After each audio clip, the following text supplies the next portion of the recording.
Seitzei. So we have here many mitzvahs. We've spoken in the past about time mitzvahs, but there is a very important chinuch over here that refers to a particular aspect of one of the mitzvahs.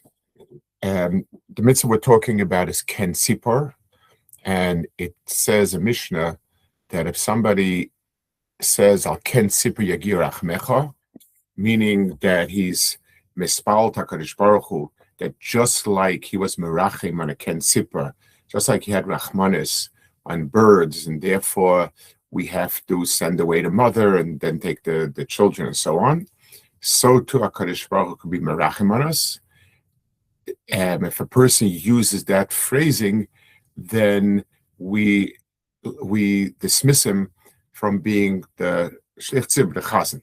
So a chazan that got up and said, "Al ken tzipor yagir achmecha," that HaKadosh Baruch Hu should have mercy on us just like he had mercy on tzipor, we dismiss him because it says he's oisa midosav shel HaKadosh Baruch Hu's rachamim. He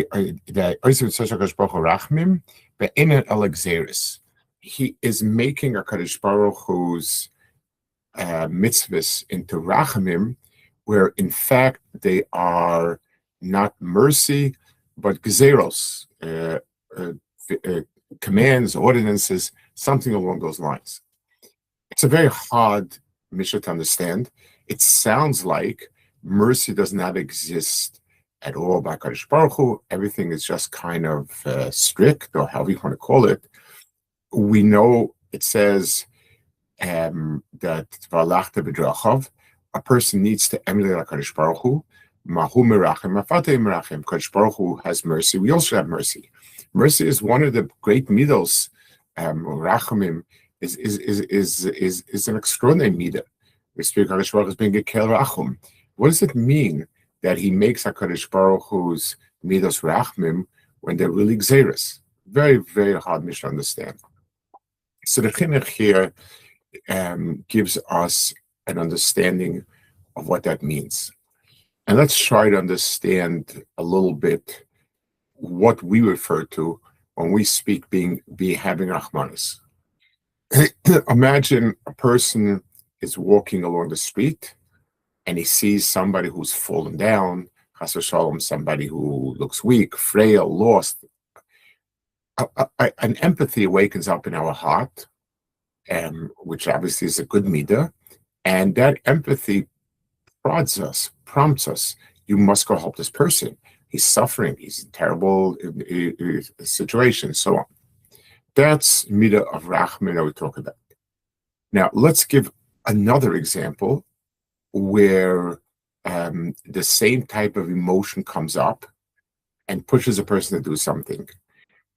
A person's child has been misbehaving terribly and whatever, and the person comes to the realization that he must dock him from the trip that the family is taking.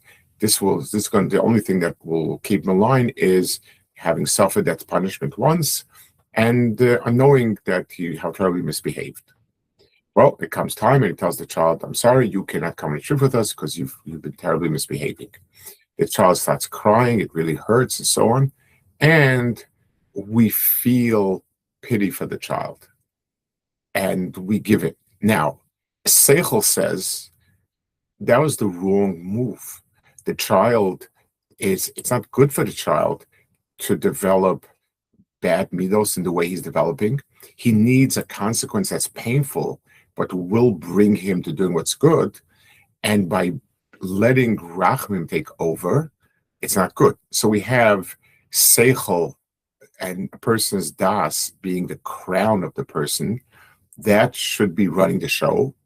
And it should be dictating, is now a time to be sort of oblivious to his suffering because of the greater good, or is this a time to let empathy take over and commiserate with him and help him? So for us, the midah of rachmim is an instinct, prompt that pushes us to act on its own. We see somebody falling, we jump to help him. In those cases, that prompt is good because Seichel would also have said that. But then there's also the cases where we are prompted emotionally to act in a certain way, where really that's not how we should have acted. Or let's say anger. There are times when displaying anger is the right tactic. But there are times when losing yourself is the wrong tactic. It's one of the things the lawyers try to bait the other party by getting on their nerves and having them react. And once they react that way, it's not good. So if the person's emotions control and guide him, he will do wrong. It's the seichel that needs to guide the person and so on. So when we speak about Kadosh Baruch Hu having Rachamim, we need very, very carefully to define what we mean. It does not mean HaKadosh Baruch Hu has feelings like us that prompt and push HaKadosh Baruch Hu to act a certain way. It means rather HaKadosh Baruch Hu does everything Kefi Chachmasa Yisbarach, and Rachamim is a tool. It is a way of expressing himself to us. And the Chachma of HaKadosh Baruch Hu dictates what particular midah will he choose to express to us. So if we're trying to invoke Rachamim, just why don't you feel sorry for him? There is no such thing like that. A human being, if I want to get someone to help, I can play on his emotions and prompt his emotions to prompt him to act in a certain way. That's possible by a person because a person is controlled by his emotions. Masha'en HaKadosh Baruch Hu is not controlled by his emotions, but rather HaKadosh Baruch Hu controls his interactions. One of those interactions is called mercy, one of them is called punishment, one of them is called justice, one of them is called kindness, and it is HaKadosh Baruch Hu's Chachma that dictates which is the appropriate emotional interaction to display at that time. So we have here a whole new understanding in all of those descriptions of HaKadosh Baruch Hu as being angry, furious, kind, merciful, yearning, all of those emotions. As the Rambam says, HaKadosh Baruch Hu does not have emotions. Having emotions means that someone's actions are dictated by a certain chemical in the body, a certain feeling, a certain whatever.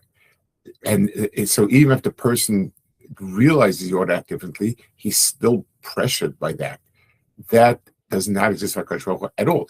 There are no such things. However, HaKadosh Baruch Hu in his Ratzon and Chachma, it expresses himself to us via various types of what we would call emotions, meaning interactions that feel like Rachamim, interactions that feel like Kas, interactions that feel like Hestapanim, and therefore it's there to optimize the way we're going to act and we're going to become. So certainly Mahurach Matarach means it is the appropriate course of action to take.